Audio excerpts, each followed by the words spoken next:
오늘 말씀은 마태복음 5장 14절로부터 16절까지를 읽겠습니다.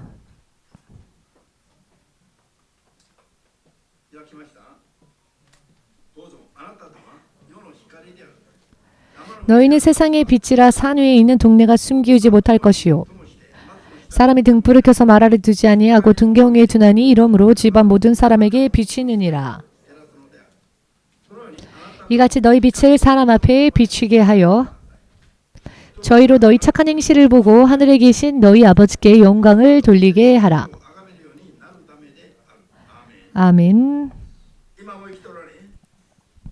지금도 살아 역사하시며 창세 이전 세우신 통치 계획을 근거로 온 세상을 다스리시는 주되신 하나님 앞에 인정받고 또 약속되어진 구원과 능력과 축복을 낱낱이 받으며 주 예수의 증인으로서 결핍이 없는 믿음의 삶을 살 수 있도록 오늘 이 예배를 통하여서 한 사람 한 사람을 도와주시옵고 인도하여 주시옵소서. 예수 그리스도의 이름으로 기도합니다. 아멘.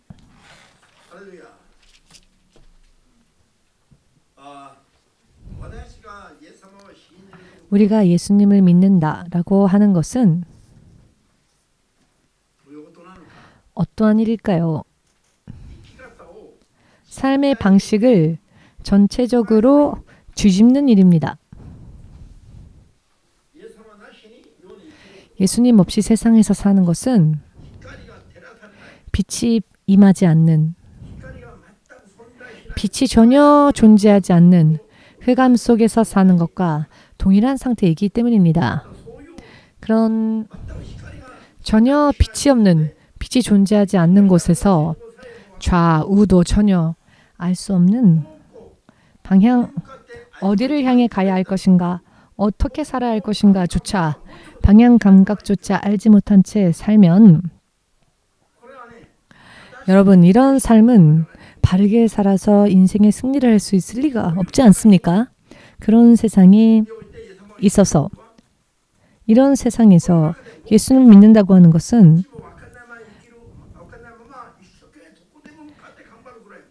자, 예수님을 믿는다고 하면서도 흑암 속에 여전히 거한다면은 어디를 향해 가야 할지 목적지도 알지 못하면서 결과적으로는 수레바퀴 돌듯 헛발길 하다가 휩쓸릴 수밖에 없습니다. 똑바로 걸어가야 할 길, 반드시 가야 할 길로 방향을 바꾸고 삶을 바꾸는 것이야말로 예수님을 믿는다고 하는 것입니다. 그렇기 때문에 예수님을 믿는다고 하는 것은 지금까지의 내 삶의 방식이 전부 잘못된 것이었다라고 먼저 부인할 수 있어야 합니다. 지금까지의 내 삶의 방식, 이것만은 내가 자랑할 것이다. 혹은 이것만은 못 버린다. 혹은 이것만은 내가 정말 의지하는 것이다 하여 버리지 못하는 게 있다면 본인에게 있어서 손해만 보일 뿐입니다. 예수를 만나기 이전의 삶은 빨리 버리면 버릴수록 부인하면 부인할수록 믿음에 있어서 급성장할 수 있습니다. 그렇기 때문에 예수님을 만나기 이전에 사람의 삶이라고 하는 것은 흑암 속에 살던 삶이었기 때문에 예수께서 이 땅에 오신 것, 예수께서 어떻게 표현하셨습니까? 당신이 세상에 온 것을 내가 세상의 빛으로 왔다라고 표현하셨습니다. 당신을 세상의 빛이라고 말씀하셨습니다. 여러분 생각해 보십시오. 실제로 여러분들이 열심히 무언가를 하고 있는데 아무리 열심히 해도 예를 들면은 이쪽을 향해 가야 하는데 반대쪽을 향해서 흑암 속에 있음으로 인해 열심히 달리긴 달렸는데 전혀 정반대 방향으로 달려서 문득 보니 전혀 헛수고를 해왔다 라고 하는 삶이었다면 그런 잘못된 방향으로 달리는 삶은 빨리 그만두면 그만둘수록 그 사람의 인생에 있어서 승리겠지요. 잘못된 삶의 방식을 계속 하면 할수록 피곤해질 뿐이며 마침내는 허무해질 뿐입니다. 내가 열심히 한 것들, 내가 열심히 일하여 손에 얻은 모든 것을 어느 한순간에 전부 다 잃어버릴 수밖에 없는 때가 옵니다. 그 정도로 잘못된 인생의 실패가 어디 있겠습니까? 그런 잘못된 삶의 방식을 절대로 알면서도 계속해서는 안 되겠지요. 아멘 되십니까? 예수님께서 세상의 빛으로 오셨다 라고 하는 그 뜻 자체가 정말로 굉장한 뜻을 가지고 있습니다. 제가 예수님을 만나기 이전에는 저와 사모님의 나중에 되어 생각해 보니 무지함 속에서 그러나 자기는 승리하고 있다고 착각하면서 예수님께 본격적으로 예수님을 따라가기 전에는 사모님도 그랬고 저도 믿기 전에는 저는 제 스스로의 분야에 있어서 제가 해왔던 분야에 있어서 자신이 있었고 선배들도 다 제끼면서 오히려 선망의 대상이 되기는커녕 시기 때문에 질투 때문에 미움받았던 그런 상황일 정도로 저의 인생의 길은 제 나름대로는 승리하며 성공하며 살았지만 예수님 앞에 와 보았더니 그것이 얼마나 어리석은 길이었음을 알게 되었고 제가 열심히 달렸던 그 길은 생명이 없는 헛된 길이었다는 것을 주께서 보여주셨습니다. 그때만 해도 제가 일에 규정은 없는데 그러나 예수님을 믿지 않았을 때에는 그 만나는 사람들의 레벨도 자신과 같은 레벨이 아닌 사람은 만나지 않기도 했고요. 저와 수준이 안 맞으면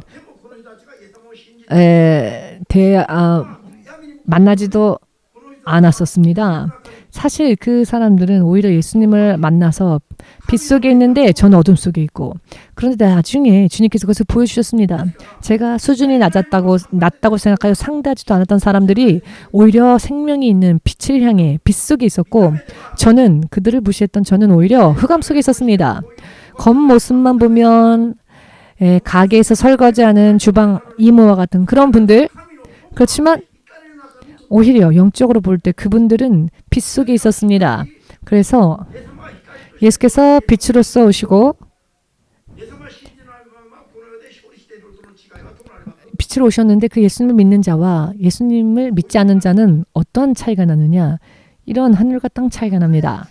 설령 예수님이 말씀하시기를 노숙자가 된다 할지라도 구원에 이를 수 있는 신앙에 힘이 있다면 평생 노숙자여도 상관없다.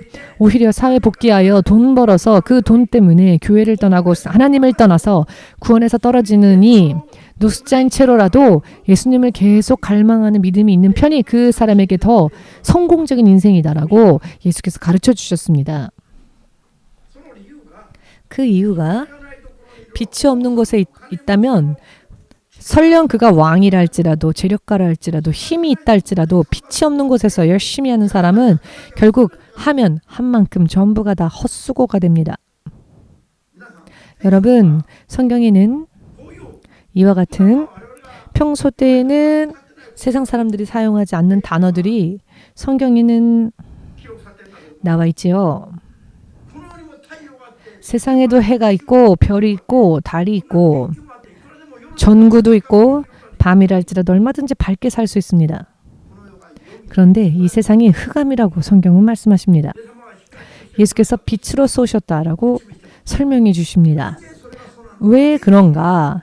영적으로는 정말 그대로이기 때문입니다. 그렇지만 눈이 있어도 보지 못하고 나는 본다고 생각하지만 실상은 보지 못하는 자이고 마음이 있어도 실상은 아무것도 알지 못하는 사람이고 귀가 있어도 실제로는 여러 많은 잡음들은 들으면서 음악도 듣고 지식의 소리도 듣고 하면서도 실상은 정작 들어야 할 진리의 말씀은 전혀 듣고 있지 못하는 사람. 빛에서 끊어지고 흑암 속에 결박되어 있기 때문에 그렇습니다. 그렇기에 예수께서는 당신 스스로를 세상의 빛이라고 표현하신 이유가 사람의 운명을 이와 같이 뒤집기 위해서이기 때문입니다. 이것을 깨닫는다면 복된 사람이겠지만 크리스천이 되었음에도 불구하고 이와 같은 것을 깨닫지 못하는 사람들이 있습니다. 요한 1서에서는 예수께서 빛으로서 이 땅에 오셨다라고 말씀하시는데 오늘 읽은 마태복음에서는 본 말씀에 무엇이라 나왔습니까?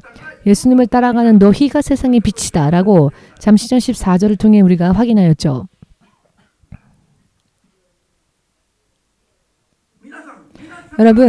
여러분들이 빛을 발할 때는 언제입니까? 황금이 눈에 들어왔을 때 빛을 발하십니까? 큰 액수의 돈이 한꺼번에 들어오면 눈빛이 반짝반짝거리시겠죠? 빛이 나오겠지요. 눈에서 하나님의 말씀을 들으려고 하면은 눈을 감고 졸지요. 여러분들이 빛을 발할 때는 언제입니까? 곤란한 사람, 쓰러진 사람, 예수님을 모르는 사람들이 정말로 믿음을 가지지 않은 채 혹은 잘못된 믿음으로 사는 사람들을 볼 때 여러분들 눈에서 빛이 나오고 있습니까? 아니면 저 사람은 어차피 말해봤자야. 말해봤자 안 돼라고 하며 혹시 눈을 감고 있지는 않습니까? 주께서 오늘 말씀하시길 우리가 세상의 빛이라고 하십니다. 그런데 세상이 빛을 바라지 않는다면 빛이 빛으로서의 존재 이유가 없어지게 되겠죠. 빛이 있다면 눈앞에 그 사람 한 명이라도 그 사람을 밝게 비춰주어야 합니다. 아멘 되십니까? 빛이 있다 할지라도 전혀 그 주변을 밝히 비춰주지 못하는 빛이라면 그것은 이름뿐인 빛이지. 자, 그런 사람들이 있을까요? 없을까요? 여러분 옆에도 있지 않습니까? 그러나 여러분들은 정말 예수님으로 인해 예수께서 빛이시기에 자, 예수님께서 우리를 빛이라고 하신 이유는 예수님을 따라가는 사람들이기 때문입니다. 예수님을 따라가는 사람들은 빛이신 예수님을 따라가는 빛이 됩니다. 의미를 이해하시겠습니까? 자, 동일한 의미를 가지고 있는 이야기인 겁니다. 자, 여러분들을 통해 어느 누군가의 인생이 변화되어지고 흑암 속에서 빛 속으로 나오는 사람들이 있습니까? 있겠죠. 사약가를 통해 어머니 아버지가 흑암 속에서 빛으로 인도함을 받지 않았습니까? 이번에는 언니도 와보라 하여 최근에 이야기를 들어보니 어느 쪽의 언니인지를 모르겠습니다. 언니 해야 돼. 안 하면 죽어.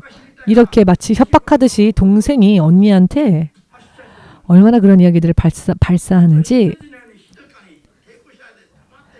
양처럼 묵묵히 언니는요. 수은한 양처럼 그냥 그 말을 듣고 있습니다. 그래서 지난번에 제가 말을 했습니다.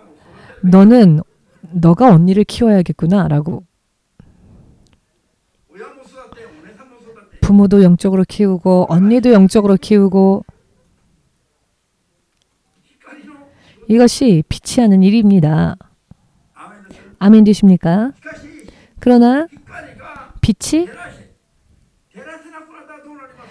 빛을 발하지 못하게 된다면 어떻게 될까요? 본인이 가지고 있는 빛까지 다 잃어버리고 맙니다. 주 예수께서 약속하신 것은 빛, 등불을 밝혀서 빛을 발하게 되면 그 등불을 식탁 밑에 두지 않으신다 라고 하셨습니다. 등불을 켜서 등경 위에 둡니다. 이것은 상식적인 이야기이지요. 등불을 모처럼 켜놓고 그것을 등경 밑에 혹은 책상 밑에 두는 어리석은 사람은 없겠지요. 사람 상식이 있다면 누구든지 알 수 있는 이야기를 예수께서 말씀하십니다. 빛을 발하게 되면 빛이 붙여져 있으면 반드시 등경 위에 둔다. 말 위에 둔다. 책상 위에 둔다. 왜? 온 집안을 다 밝게 하기 위해서. 그리고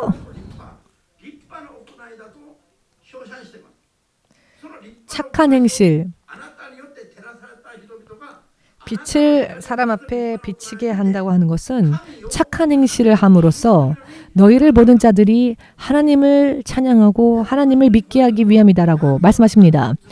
예수께서 이 땅에 오신 이유는 흑암 속에 파묻힌 자들을 빛 속으로 건져내고 빛 속으로 인도하여 내어 영원한 생명 속에 인도하고 구원해내는 그것이 바로 예수님이 이 땅에 오신 첫째 목적 아닙니까? 아멘 되십니까?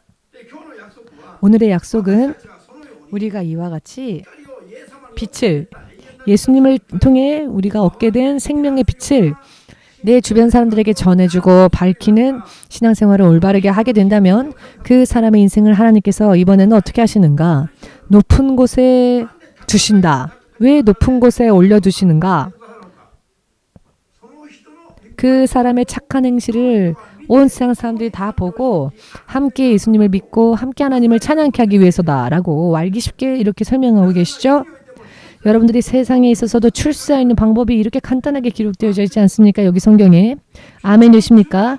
오늘 읽은 본 말씀 14, 15 이 말씀을 자기 전에 한번 훑어보는 것만으로도 금세 외울 수 있는 짧은 말씀 아닙니까? 여러분들의 영이 점점 성장할 수 있는 말씀입니다. 여러분들의 삶의 방식이 정리되고 세상에 있을 때 여러분들이 먼저 성공하고 출세한다는 겁니다. 출세라는 단어를 아시죠? 세상으로 나간다라는 뜻 아닙니까? 빛과 같이 사람들이 볼 수 있도록 사람들의 손망의 대상이 되도록 세상을 향해 나가는 것 이것을 출세라고 합니다. 빛이 되는 것이 출세입니다. 여러분. 빛이 되어 세상에 비치면 하나님께서 여러분들을 그냥 내버려 두지 않으시고 더 높은 곳에 세워주십니다. 더 높은 곳에 있게 하십니다. 왜? 더 많은 사람들이 여러분들의 빛을 보고 여러분들의 착한 행실을 보고 함께 하나님 앞에 돌아와서 하나님께 영광 돌리게 하기 위함이다 라고 확실하게 기록되어져 있지요. 하나님의 사랑은 조건이 없는 사랑, 그럼에도 불구하고 사랑하는 사랑. 우리가 지옥 갈 수밖에 없는 죄인이었음에도 불구하고 사랑하셔서 사랑하시기에 그 생명까지 버리신 사랑. 예수님께서 이것은 예수께서 구세주가 되시고 부활주가 되시기까지 이야기이지요. 이 부분을 잘 깨달아야 합니다. 무슨 뜻이냐? 세상 사람들이 전혀 예수님을 알지 못해서 왜? 흑암 속에 파묻혀 있으니까. 그때에 지옥으로 던져져도 아무 말 할 수 없는 그런 불량품과 같았던 우리가 하나님께서 예수께서 일방적으로 와주셔서 우리를 건지시기 위해 죽으신 일이 은혜 속에서 긍휼하신 하나님의 사랑 속에서 일방적으로 이루어진 일이죠. 아무런 조건 없는 사람이었습니다. 왜냐? 조건을 말해봤자 지옥 갈 수밖에 없는 영혼들이 그 가치 있는 무언가로 하나님께 지불할 수 있는 게 없기 때문입니다. 지불할 만한 아무것도 없기 때문에 그 대가를 치를 만큼 큰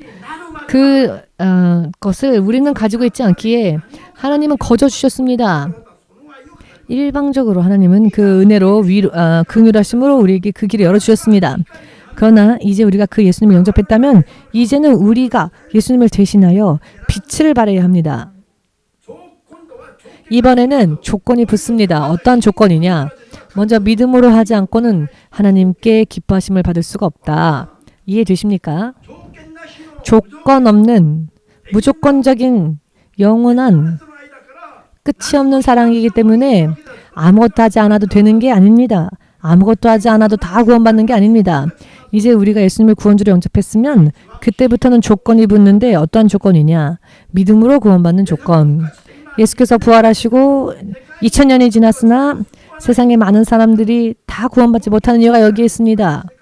부활하시고 난 뒤에는 믿음을 보십니다. 구원의 길은 일방적으로 열렸으나 이제 그 길을 걸어갈 수 있는 자들은 믿음을 가진 자들입니다. 믿음이 없으면 그 길이 열려 있어도 못 갑니다.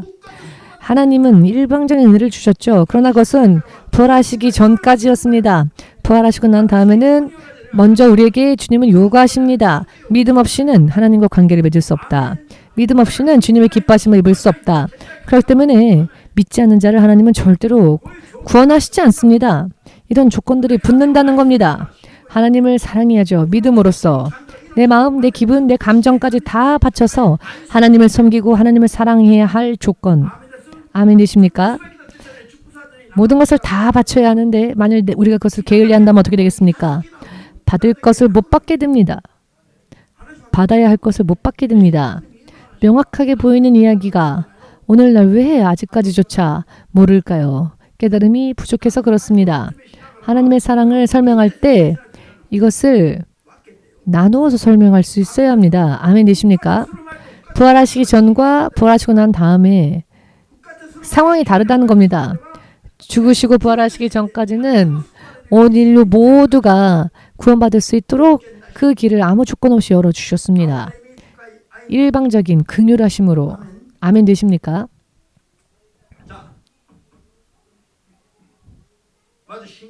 먼저 우리가 믿음이 필요하다. 오늘도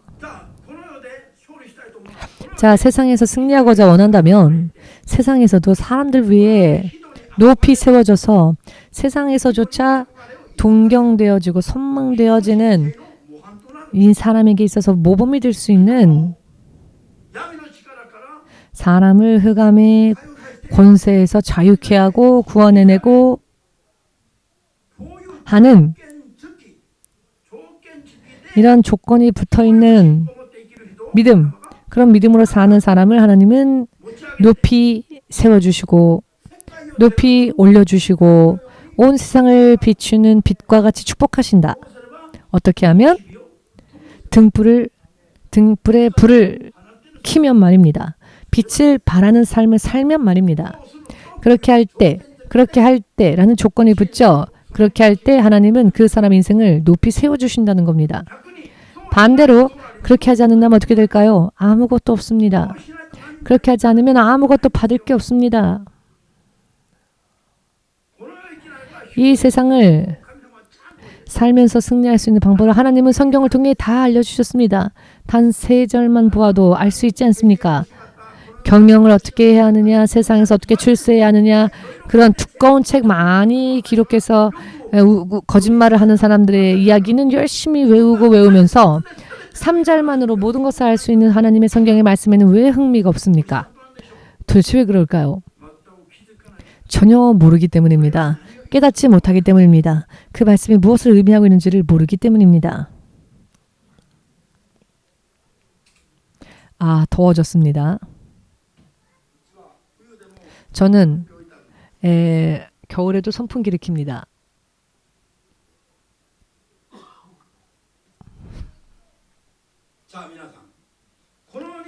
여러분, 이와 같이 약속해 주신 하나님의 말씀은 세상에 있어서 필요한 돈으로 사람을 돕는다든지 여러 많은 의미에서 물질적인 면이나 혹은 말을 통해 사람을 위로해주고 하는 그런 레벨의 이야기가 아닙니다. 이 세상뿐 아니라 죽고 난 뒤에도 죽음의 권세를 깨뜨리고 영원히 부활하여 하나님 나라로 가서 끝이 없이 영원히 행복하게 사는 인생까지 보장해 주시는 이야기인 겁니다. 반드시 보장해 주시는 이 이야기를 우리는 사람들에게 자꾸 전해주는, 또 밝히 드러내는 그런 믿음의 삶을 우리가 실제로 산다면, 그런 삶을 실제로 산다면 하나님께서는 어디까지라도 여러분들을 높이 세워주신다는 겁니다. 그러니 등불을 킨다라는 조건이 필요한 겁니다. 중요합니다. 이것이 우리가 승리할 수 있는 비결입니다. 내가 불을 밝히면, 내가 빛을 발하면 절대로 하나님은 우리를 책상 밑에 두시지 않으신다. 내가 사양한다 할지라도 하나님은 높이 세워주신다는 겁니다. 왜냐하면 이것은 하나님의 약속이니까요. 등불을 높이 세워주신다라는 약속. 그렇게 해달라고 매달리지 않아도 우리가 실제로 빛을 발하면 주님께서 우리가 매달리지 않아도 그렇게 해주십니다. 지난주에 꿈속에서 하나님께서 그것을 보여주시는데 EMC가 좁은 계곡가 같은 곳에서 EMC만 모여서 예배를 드리고 있었는데요. 앞으로는 그곳에서 나와서 어디까지 나가느냐? 땅 끝까지가 보이는 곳까지 나갑니다. 여러분들이 있는 곳은 여러분들이 세상이고 여러분들이 있는 그 세상 뒤가 땅 끝이라고 한다면 이쪽 끝에 사람들이 있었는데 앞으로 나와서는 온 세상을 땅 끝까지 있는 사람들을 다 볼 수 있는 곳에서 예배를 드린다는 겁니다. 오늘의 말씀을 이렇게 예를 들어서 저에게 계시해 주셨습니다. 문제는 땅 끝까지의 사람들이 우리가 여기서 하는 것을 그들도 알게 하기 위해서는 우리가 높아져야 되겠습니까? 낮아져야 되겠습니까? 그들이 볼 수 있도록 높아져야 되겠죠? 땅 끝까지 둘러볼 수 있는 산도 높은 산이 있고 낮은 산이 있지만 그 산들조차 우리보다 낮아져서, 왜냐하면 우리의 착한 행실을 봐야 하니까. 높은 산에 있는 사람도 우리를 볼 수 있게 하기 위해서는 우리가 높아져야죠. 높은 곳에 가야죠. 그 뜻이 오늘 말씀과 동일하다고 생각하지 않으십니까? 우리가 불을 켜서 사람의 영혼을 구원하는 흑암 속에 빛을 비추는 그와 같은 믿음을 준비하면은 주께서 이와 같이 우리를 높은 곳에 머물게 하시고 높은 곳에서 모두를 바라볼 수 있게 하시고 모두가 볼 수 있는 곳에 예배드리게 하시고 우리가 잠잠히 있어도 주님이 그렇게 우리를 인도해 주신다는 겁니다. 무슨 의미인지 이해되십니까? 하나님의 약속은 이와 같은 우리의 믿음이 어떠한가 그 조건을 보시고 하나님의 약속은 지금도 실현되어지고 있음을 믿으셔야 합니다. 특히 EMC 교회 연합에 모이시는 여러분들은 앞으로는 EMC는 이제 불을 켰으니 이제는 높은 곳에서 모두가 우리를 보고 우리와 함께 하나님을 예배할 수 있도록 수억만의 영혼이 그렇게 될 수 있도록 EMC의 믿음, 우리의 예배를 하나님께서 온 세상 사람들이 볼 수 있는 곳에 우리를 인도해 주시고 그곳에서 우리를 또 사역할 수 있게 해주신다. 이와 같은 약속이 지금 실현되어지게 되고 있음을 믿으시는 분들만 하나님께 아멘으로 영광을 돌리시고 멕시코에서 러시아에서 오신 목사님들께 말씀을 드렸는데요. 지금은 교회 숫자가 믿는 자의 숫자가 아니라 교회 숫자가 3,500. 교회 숫자가 3,500이 속해 있는 교단. 그 교단에 신목사님이 오셔서 무엇을 가르쳐 주시겠습니까? 라는 이야기가 나와서 제가 성령에 대해서 하나부터 10까지 하나부터 가르치겠습니다. 라고 했더니 통역하는 분이 통역은 하지 않고 갑자기 웃으면서 저에게 말하기를 신목사님, 이 교단의 목사님들은 이 교단만 해도 3,500개 교회가 속해 있는 성령파 교단의 목사님이십니다. 성령파 교단으로 가서 성령에 대해서 하나부터 가르치겠다. 이미 이들은 알고 있는데요. 그래서 제가 알고 있지만 얘기했다고. 여러분들이 성령파, 오순절파 교회라고 하지만 구하고 있는 게 여기까지밖에 아닌가. 그러나 이 부분은 모르지 않느냐. 저는 이 부분을 전하려고 합니다. 라고 말했더니 알겠습니다. 목사님, 우리는 들을 준비가 되었습니다. 와서 우리에게 전해 주십시오. 이런 대화를 3개월 전에 러시아에서 오신 목사님들과 했습니다. 이 사건의 뜻이 무엇일까요?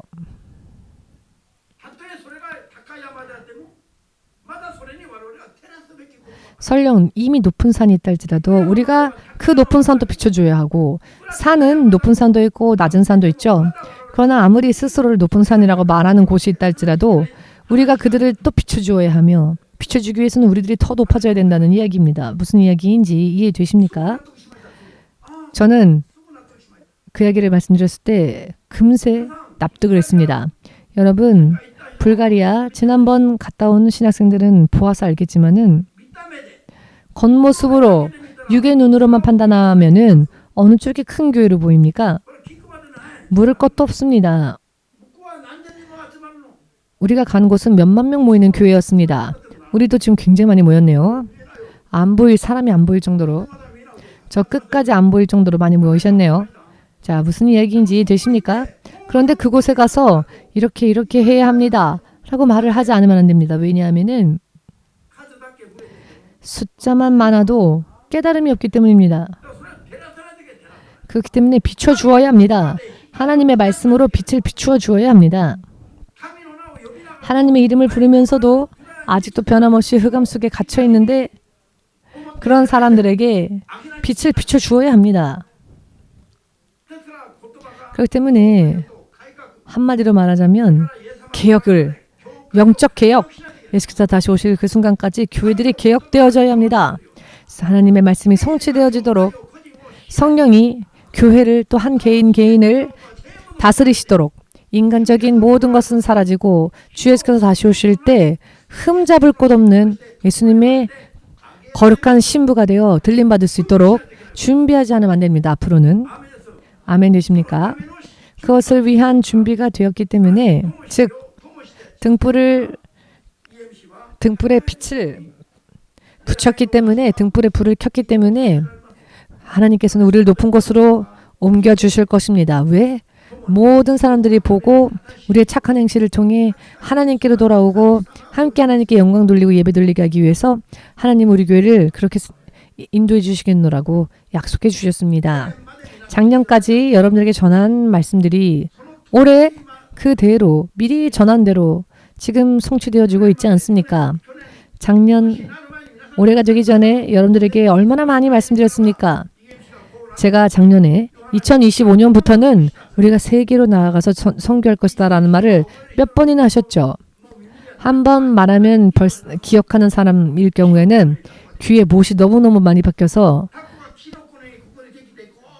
못이 마치 버섯처럼 귀에 버섯처럼 너무 못이 많이 박혀서 자르지 않으면 안 될 정도로 제가 그 정도로 말을 많이 했습니다.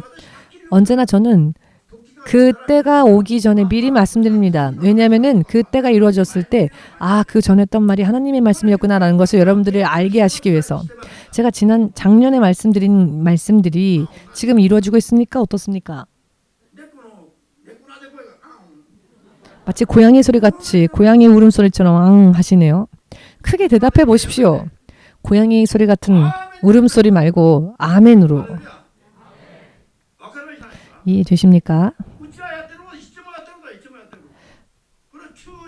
우리는 항상 하던 것이었지만 충성되이 그것을 했더니 때가 이르자 하나님께서 우리를 세워주셨다. 왜? 끼리끼리만 하고 있을 일이 아니기 때문에 하나님의 빛을 온 세상에 비추어 주어야 하니까 아직도 흑암 속에 있는 자들을 비춰주고 그들을 빛 속으로 끌어내어야 하니까 우리가 하고 있는 일들은 개인 사업이 아니라 하나님의 일, 하나님의 사역입니다. 우리가 하는 것은 개인의 일이 아니라 하나님의 사역이기 때문에 하나님께서는 이 일을 넓히고자 하실 것입니다. 하나님의 일이기 때문에 제가 만들어낸 학교에 제가 만들어낸 이야기를 전하는 거라면 마침내는 망하겠지요. 그러나 하나님께서 약속해 주신 것을 그대로 하고 있기 때문에 그런 경우에는 시간이 지나면 우리의 지경을 넓혀 주십니다. 아멘이십니까? 우리가 충성을 다하면 우리가 구하지 않아도 가만히 있어도 우리가 가야 할 길을 주께서 열어주십니다. 작년까지는 어땠습니까? 어딘가에서 목사님 와주세요 라는 말이 없으면 갈 곳이 가지 못했죠. 알겠시게 말씀드리면. 그러나 올해는 어떻습니까? 와 달라고 하지 않아도 가야 될 곳이 정해져 버렸습니다. 아멘 되십니까? 별로 기뻐하지 않네요. 하나님의 약속이 실현되어지는 이야기를 들어도 기쁨이 없다면 어떻게 해야 할까요?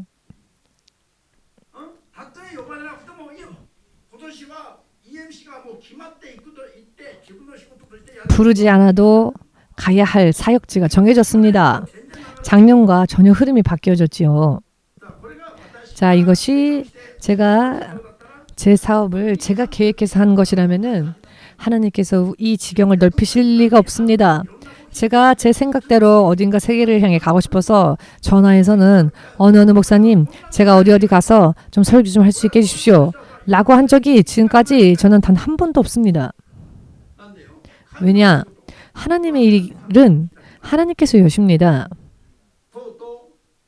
드디어 EMC가 땅끝까지 빛을 발해야 할 등불을 킨 그 일이 하나님께서 인정해 주셨고 2025년도부터는 실제로 현실 속에서 그것이 이루어지게 될 것이다라고 제가 작년에 정말 많이 말씀드렸습니다.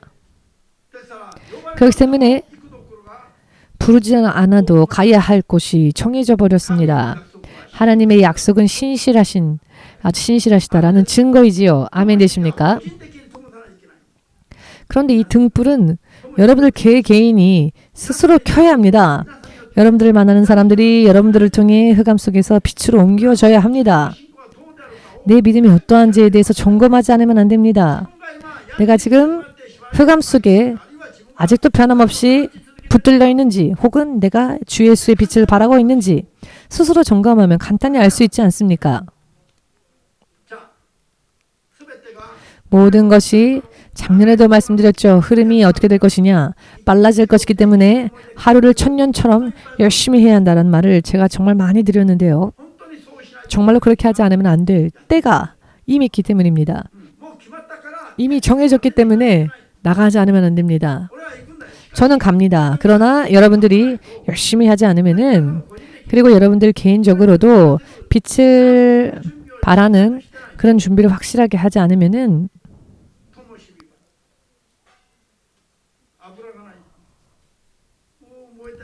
빛도 없고 기름도 없고 빛은 어떻게든 켰는데 기름이 없으니 사그라들고 이렇게 될 수밖에 없을 겁니다.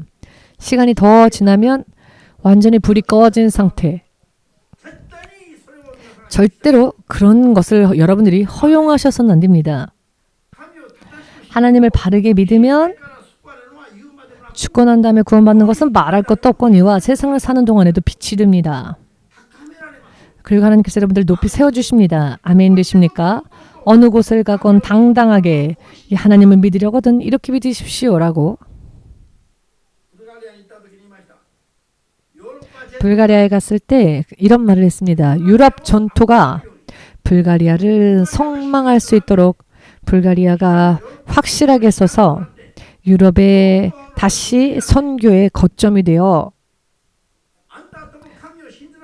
예수님을 믿으려거든 반 졸면서 믿는 게 아니라 여러분들도 불가리아 사람들처럼 예수님 믿으십시오라고 그렇게 할 정도로 불가리아가 영적으로 서야 합니다라는 이야기를 제가 불가리아 갔을 때 그곳의 분들에게 전했습니다. 상대방이 흑암 속에 파묻혀 깨닫지 못하고 있는 부분들까지 꿰뚫어 보고 어떻게 삶을 살아야 할지에 대해서 확실하게 제시해 주어야 합니다. 그렇기 때문에 EMC가 앞으로 불가리아에 있는 신학교 신학생들만 교육하는 곳이 아니라 목회자들까지도 재정비하는 신학교가 됩니다. 이제 앞으로 신학생이야 말할 것도 없거니와 현재 목회하시는 목회자들까지도 대상으로 하여 교육하고자 합니다. 이것이 우리들에게 맡겨진 지금 우리들의 일입니다. 자, 왜 그러느냐? 목사라고 해서 다 승리하는 건 아닙니다. 교회를 개척했다고 해서 다 승리하는 게 아니라 쓰러질 듯 허덕이며 어떻게 해야 할지 갈 바를 알지 못한 채 헤매는 사람들도 많이 있지요. 제가 그 목사님들의 입술을 통해 직접 들었습니다. 우리를 바르게 인도해주고 가르쳐줄 사람들이 불가리아에 없습니다라고 말입니다. 그러니 우리를 좀 바르게 제대로 가르쳐 주십시오 라고 요청했던 분들이 신학생들이 아니라 그곳에서 현재 목회하는 분들이셨습니다.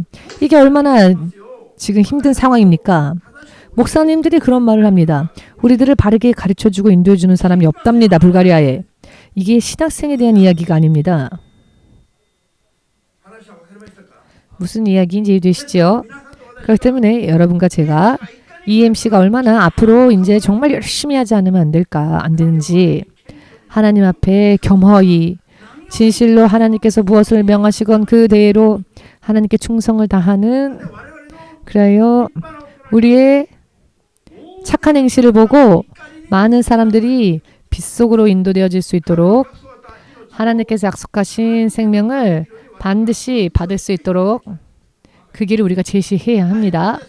마지막까지 그렇게 하고자 결심하신 분들은 아멘으로 주님께 영광 돌리시고 예수여 삼창으로 함께 기도하겠습니다.